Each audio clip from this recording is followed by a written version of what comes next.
what you shall drink, nor about your body what you shall put on. Is not life more than food, and the body more than clothing? Look at the birds of the air.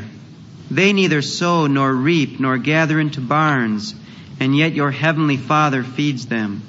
Are you not of more value than they? And which of you, by being anxious, can add 1 cubit to his span of life? And why are you anxious about clothing? Consider the lilies of the field, how they grow.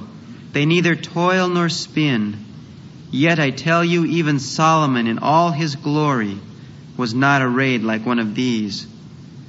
But if God so clothes the grass of the field, which today is alive and tomorrow is thrown into the oven, will he not much more clothe you, O men of little faith? Therefore do not be anxious, saying, what shall we eat, or what shall we drink, or what shall we wear? For the Gentiles seek all these things, and your heavenly Father knows that you need them all. But seek first his kingdom and his righteousness, and all these things shall be yours as well. Therefore do not be anxious about tomorrow, for tomorrow will be anxious for itself.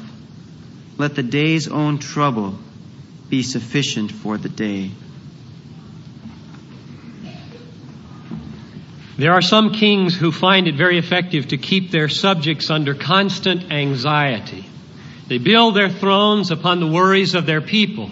If you can keep the people worrying about where their next meal is coming from, then they might be more submissive, they might be more ready to do the bidding of the king and get their food from his storehouse if things may go bad in the economy. Anxiety keeps them in their place.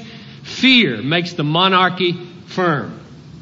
And one of the great things about Jesus is that as king, he does not want his people to be anxious.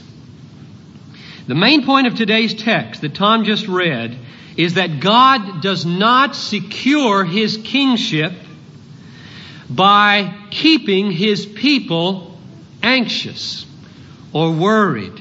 On the contrary, the aim of his kingship is to free us from anxiety. He doesn't need to exalt himself upon the anxieties of his people. Instead, he exalts his power and his superiority over us by being the one who can free us from all of our fears. So this morning, if you are born again, if you are following Jesus as Lord in the obedience of faith, his will for you is that you not be anxious about anything. Matthew 6:24 to 34 is written precisely for you, and it's to help you overcome whatever it is this morning that's making you feel anxiety.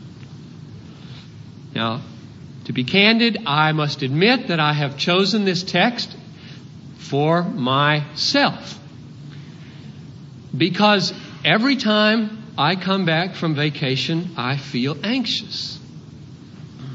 I feel just like I used to as a kid, well, right on up through college, in fact, after a long summer beginning school.